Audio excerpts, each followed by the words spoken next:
नमस्कार दोस्तों, स्वागत है आपका आपके अपने YouTube channel concept talk with Purnendu में। और मैं पूर्णेंदु त्रिपाठी लेकर आ गया हूं आपके लिए डेली करंट अफेयर सीरीज़ का अगला वीडियो। तो चलिए शुरू करते हैं। देखते हैं हमारा आज का पहला प्रश्न।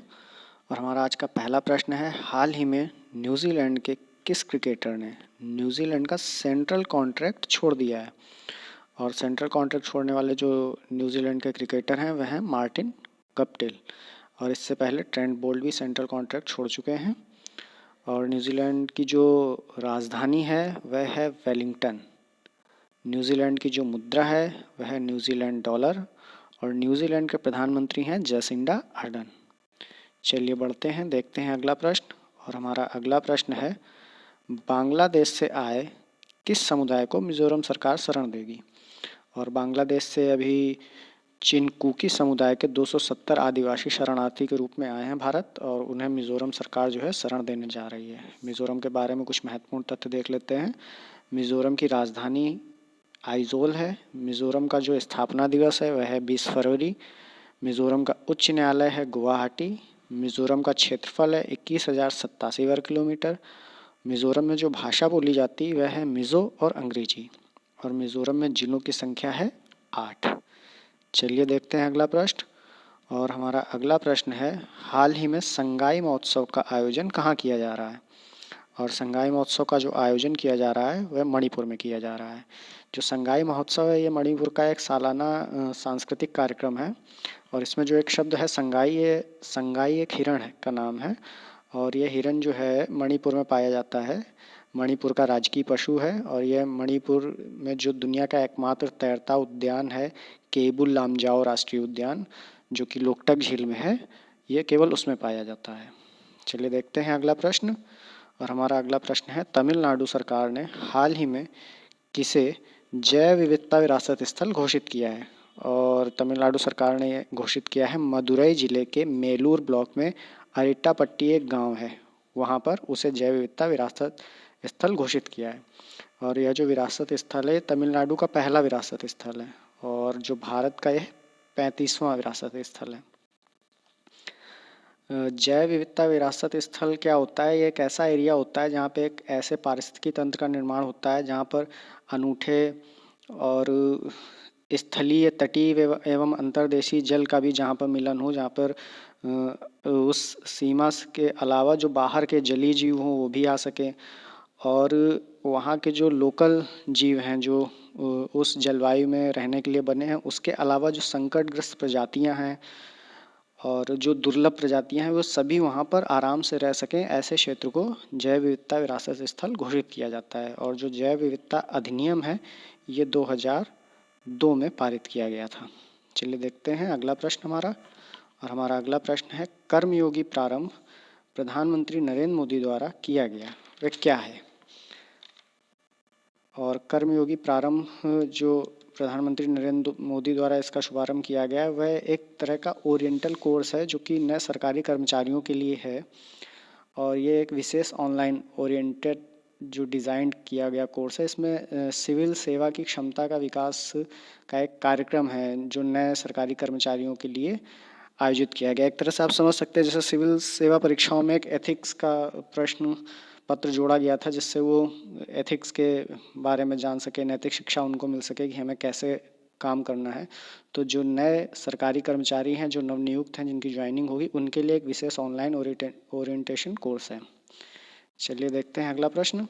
और हमारा अगला प्रश्न है, हाल ही में सिख धर्म के नवें गुरु का शहीदी दिवस मनाया गया और वह गुरु कौन है। तो हाल ही में जिनका शहीदी दिवस मनाया गया है गुरु तेग बहादुर हैं। गुरु तेग बहादुर के शहीद दिवस को ही शहीदी दिवस के रूप में सिखों द्वारा मनाया जाता है। और गुरु तेग बहादुर जो थे उन्हें 1675 में औरंगजेब ने इस्लाम धर्म कबूल न करने पर मार डाला था। और उनके लिए एक वाक्य है जो फेमस है कि सिर दिया पर सार न दिया। इनका जो जन्म है वह 1 अप्रैल 1621 को हुआ था पंजाब के अमृतसर में। पंजाब में एक शहर है आनंदपुर साहिब, और इस शहर की स्थापना भी गुरु तेग बहादुर जी ने ही की थी। इन्हें हिंद की चादर के नाम से भी जाना जाता है। हिंद की चादर का मतलब आप कह सकते हैं भारत की ढाल। चलिए देखते हैं अगला प्रश्न। और हमारा अगला प्रश्न है, हाल ही में भारत सरकार ने कितनी एथेनॉल परियोजनाओं को मंजूरी दी है? और भारत सरकार ने जो भी एथेनॉल परियोजनाओं को मंजूरी दी है 95 परियोजनाएं हैं। इन 95 परियोजनाओं में से जो आप कह सकते हैं 68 परियोजनाएं हैं वह अनाज आधारित एथेनॉल के लिए हैं, 20 इसमें शीरा आधारित हैं और 7 दोहरे फीड स्टॉक पर आधारित परियोजनाएं हैं। और एथेनॉल बेसिकली एक जैव ईंधन होता है जिसे स्टार्च या शर्करा या फिर वनस्पति तेलों से प्राप्त किया जाता है और इसको पेट्रोल के साथ मिलाकर गाड़ियों में डालने के बाद गाड़ियाँ उनसे चलेंगी। कुछ प्रतिशत पेट्रोल का होगा, कुछ प्रतिशत एथेनॉल का होगा। इससे हमारी पेट्रोल की खपत जो है वो कम होगी, क्योंकि पेट्रोल के लिए हम विदेशों पर आश्रित हैं और उनके हिसाब से हमें प्राइस देना पड़ता है। हमारे अपने यहाँ तो इतना पेट्रोल होता नहीं है। और जो हमारे परिवहन मंत्री हैं नितिन गडकरी जी, उन्होंने भी बताया था कि अब जो गाड़ियों के नए इंजन बन रहे हैं तो कंपनियों को ये बताया गया है कि अब BS6 जो इंजन बनने वाले वो इस तरह से बने कि उसमें एथेनॉल की मात्रा जो है पेट्रोल में बढ़ाकर डाली जाए, वो इंजन चल सके। अभी के जो इंजन है उसमें इस तरह का टेक्नोलॉजी नहीं है कि बहुत ज़्यादा उसमें एथेनॉल मिलाया जाए। और ये जो एथेनॉल होता है ये अनाज से बेसिकली बनता है, शीरा जैसे जो शुगर मिल्स होती हैं उनसे जो शीरा निकलता है उनसे बनता है, इस तरह से चीज़ों से बनता है। और इस पर अभी धीरे धीरे रिसर्च चल रही है, ये आगे एक भविष्य की टेक्नोलॉजी है। चलिए देखते हैं अगला प्रश्न। और हमारा अगला प्रश्न है, 14वां पोल्ट्री इंडिया एक्सपो जो कि 23 से 25 नवंबर तक आयोजित किया जा रहा है वो कहाँ आयोजित किया जा रहा है? और यह आयोजन किया जा रहा है हैदराबाद में। और यह जो आयोजन है ये भारत का ही नहीं बल्कि दक्षिण एशिया का सबसे बड़ा पोल्ट्री कार्यक्रम है।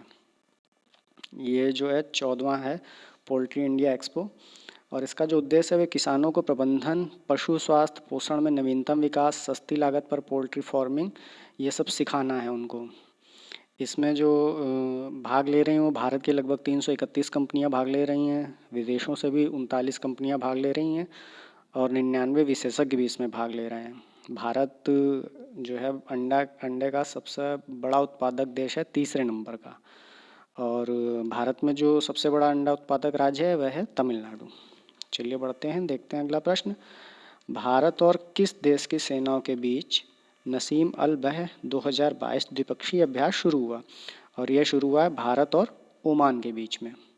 ये नौसेना का युद्धाभ्यास है और आपको बता दें ये इस युद्धाभ्यास का 13वां संस्करण है।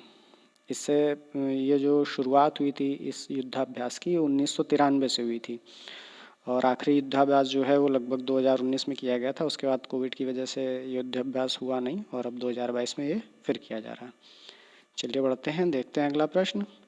और हमारा अगला प्रश्न है, हाल ही में किस भारतीय को UN के सर्वोच्च पर्यावरण पुरस्कार चैंपियंस ऑफ द अर्थ 2022 से सम्मानित किया गया? और इसका सही उत्तर है पूर्णिमा देवी वर्मन। ये हैं पूर्णिमा देवी वर्मन। ये वन्य जीव विज्ञानी हैं, मतलब जीव विज्ञानी हैं लेकिन जो वन्य जीव होते हैं उनके लिए।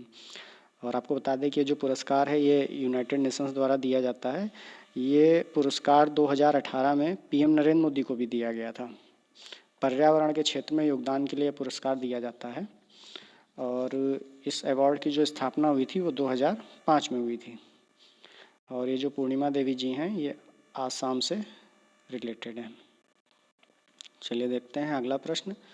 और अगला प्रश्न है, 25 नवंबर यानी कि आज कौन सा दिवस मनाया जाता है? और 25 नवंबर को मनाया जाता है महिलाओं के खिलाफ हिंसा के उन्मूलन के लिए अंतर्राष्ट्रीय दिवस। इसी के साथ हमारा आज का सेशन समाप्त होता है। धन्यवाद।